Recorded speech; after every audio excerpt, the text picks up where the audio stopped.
успешен. И можеше да и се сеќавам дека тоа што се чудеа што да му правиме. Оти бидејќи во сите писма ништо не излажал, се точно кажуваш. Ние, например, спомна за молбата на Лазо, отидовме во историски архив, постоеше. Како се качува? Кузман Смилевски. Кузман Смилевски? Смилевски по потекло од Деабарско тресунче. Тој сега живи уште? Не знам да ви кажам, не знам. Кузман Смилевски. Да, и единствено заклучивме дека може Лазо, ако сака да го тужи за навреда некоја. Увреда. Лазо беше доволно мудар да не покренува. Тоа бидејќи ќе ги отвореше сите тие прашања кои сепак останаа во кругот на службата. Јас се уште не разбирам Второто досие е Плави 9. Тука беа Крсте Црвенковски со псевдоним Врховен, Вера Ацева со псевдоним Пчиња, Ќамуран Тахир со псевдоним Центар, бидејќи бил председател на комитет на партијата Центар, кога биле елиминирани 74 година, Славко Милосавлевски, Димитар Мирчев, Чокревски, Љупчо Арнаудовски, он беше министер токму една година пред смената на Ранковиќ. Кога се смени Ранковиќ, се живо по републики сменија. И фактички тоа бе и Димитар Димитров со псевдоним Либеро. Единствено нив либерал, оригинал беше Димитров, да се разбереме. Професор Димитар Димитров, да, подоцна што беше и министер и во ВМРО. И Димитров беше внесен натрез заради неговиот напис кој што Револуција и литература, го напиша токму 74 година и дојде до тоа до 73-та, дојде до забранено списание културно спизалице, викаше. И тоа послужи како повод за пресметка со Црвенковски и другите под маската на борба против либерализмот. Практично се работеше за, според мене, општо за дворска игра, дворска пресметка меѓу две крила во рамките на Сојузот на комунистите, во која Лазо победува и воспоставува една системна власт која непрекинато траеше се до нас. Во првата фаза, значи ние кога стартувавме, таа тајна ја знаевме ние 4-5 луѓе. Слободан Богоевски, Павле, јас, Грозде, Дијана Тавчиевска и други луѓе. Целта не беше системот. Се е друго. Колку години имате вие тогаш? Па помалку 30, точно 30 уствари. 30 години? Да. Како собрате храброст од кај добивте ли вие гаранции некаде ќе подржи? Бидејќи знам дека подоцна Петар Гошев ве подржи Тупурковски. Подоцна они не подржаа. Во прв момент ние стартувавме сами. Тогаш немаше ни политички партии, ни ВМРО ДПМН не беше формирано. Значи ништо, празно беше и само вие сте биле. Тотален мрак и што е најтраично, тоа беше врвот на моќите на Лазо Колишевски и на неговата групација предводена од Милан Панчевски и Јаков Лазаревски. Тогаш се случи и Вевчани, што беше незамисливо. Со Вевчанци они го направија да се покажаа слабостите на системот. Бидејќи ние знаевме дека пресметката со Вевчанци не е случајна, дека полицијата не е пратена таму случајно и тоа веќе од шушкање премина на конкретни информации, размена на информации меѓу нас. Второ, ние колку повеќе навлегувавме во суштината на работата на службата, се повеќе станувавме разочарани. Гледавме дека целокупната интелигенција на Македонија во обработка. И еден момент, тоа зборам за мене лично, кога правевме некаков извештај и некаква анализа и кога на масата ми се појави еден список на сите луѓе кои се во обработка и ми се стемни. Мислам, кој ги читав, бидејќи ја не знаев кој се е во обработка, меѓутоа кој ќе ги видиш на список и првото што ми пада на ум, викам, Господи Боже, па кои ни се пријатели.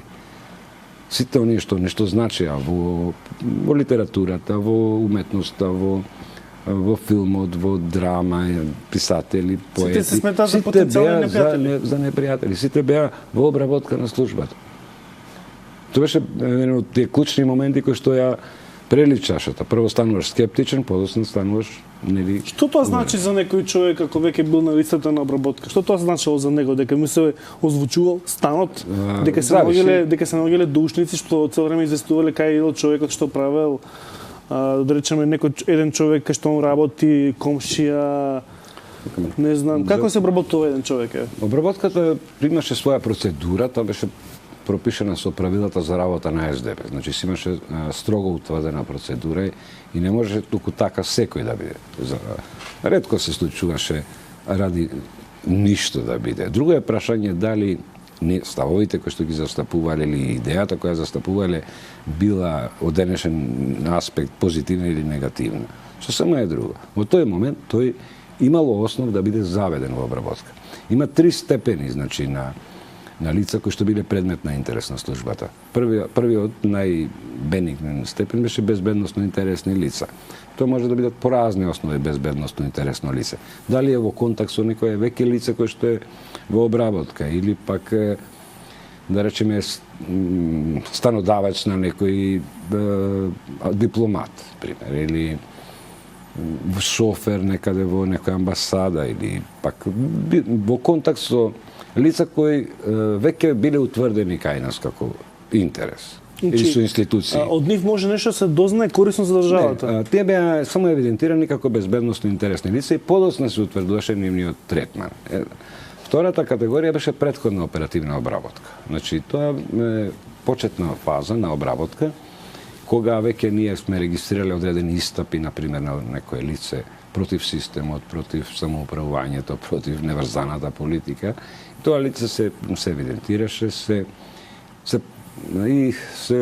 почнуваше обработка. Во таа фаза, самиот збор кажува претходна оперативна обработка, значи, службата има основи на сомневање дека тоа лице би можело да спроведува непријателска дејност спрема системот и спрема државата. Во таа фаза, лицето во обработка фигурира со име и презиме. Значи, нема уште псевдоним. Ретко се случувало да се стави псевдоним заради доколку се работело за опасност од компромитација, од провала и така натаму. И се наоѓаа лица кои што се во контакт со него да би се потврдили или демантирали информациите. Не се применува оперативно-технички средства и методи. Тоа значи се уште немаме дозвола за прислушкување. Меѓутоа, кај одредени лица, и тоа се добило многу потешко. Откако ќе поминал одреден период, службата имаше рок, меѓутоа во пракса никогаш не се придржуваше до тој рок. Со години беа водени во претходна оперативна обработка. Мислам дека година беше. Како се нарушени, како тоа влијаеше во животот на еден човек? Еве да речеме некој човек Петре Петрески. Ќе почне да се обработува, се нарушува неговата приватност. Како влие тоа врз неговиот живот? Добар дел од тие лица кои што биле во обработка воопшто и не ни знаеле дека се во обработка. Значи, они службата не преземала некои репресивни мерки или не ги спречувала до тој степен, меѓутоа доколку се јавел како кандидат на некоја функција, се проценувала колку нашите информации тежат или не, доколку службата добила налог да прави безбедносно политичка подобност, проверка, тогаш веќе практично може да биде елиминиран заради таа обработка. Значи не може да напредува во кариерата. Не може да напредува во кариерата доколку службата дадела негативна оценка. Во тие безбедносни проверки 3 оценки беа. Значи подобен и без оценка. Имало и такви случаи. Се оставало самата институција, например, ЦК барал да остави директор некој на Нова Македонија. И се оставала самиот Централен комитет да одлучи врз основа на напишаното дали ќе ги уважи нашата проверка или нема да ја уважи. Се случувало и безбедносни неподобни лица да пројдат и да бидат избрани, меѓутоа најчесто била прифаќана оценката на службата и тука е таа наша улога како кадровски селектор. Ако ние не дадевме виза за некој, не можеше да биде нити директор на тие предпријатија, сите предпријатија не беа општествени, не можеше да биде директор на овие институции, архив, кои беа под заштита. Имаше посебни органи и организации кои што беа под посебен режим на заштита и за кои службата имаше законска обврска да ги штити, контраразузнавачки. Не можеше да бидат дописници од странство, не можеше да бидат директори, представници во странство, трговски представници, економски представници. Не можеше да бидат, например, бирани за професори на одредени универзитети. Тоа беше тоа е еден страшен систем кој што не пропушташе ништо на случајот. Можеме да кажеме дека вашата професија е невообичаена професија по сите можни мерила и дека е многу тешка професија. Имате големо чувство на совест дека контролирате, се мешате во многу животи. конспирацијата многу тока терет за секого. Апсолутно. Има некоја опасност, секогаш некој нешто да ти направи. Не случајно, сепак во службата работат живи луѓе. Значи, оној службен дел, она рутина, онај механизам кој што функционира, ти си дел од него, ти си едно штрафче. Тој функционира и без тебе и со тебе. Не може да те остави рамнодушен. Значи, и кај многу луѓе има внатрешна битка меѓу професионалноста и меѓу личното чувство. Често пати ние во тие разговори гледавме дека ништо има. Од една страна ја морам да пишувам специјална информација, а се согласувам со ставовите на тој што пишувам против него. Пример. Интимно се согласувам, а од друга страна морам како дел од службата, ако не ја напишеш, ти ќе напише некој друг. Значи, меѓутоа во контактите со другите луѓе, како со слободен историја, се повеќе дојдовме до сознание дека луѓето стануваат свесни